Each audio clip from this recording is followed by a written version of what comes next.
twongeye twagarutse ku kibuga cy'imirwano tubageza uko byiriwe byifashe ku munsi w'127 w'intambara ikomeje guhuza Ukraine n'Uburusiya.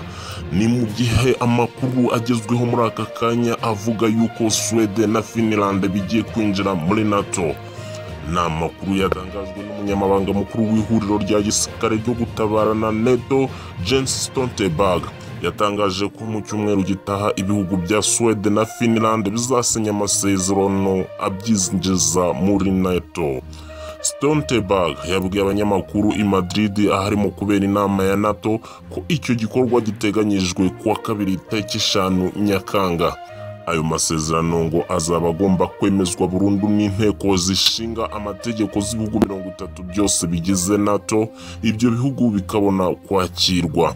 Impungenge ziri cyane kuri Turukiya ishinja ibi bihugu gushyigikira iterabwoba ku buryo hari ingingo bagomba kubanza kuganiraho.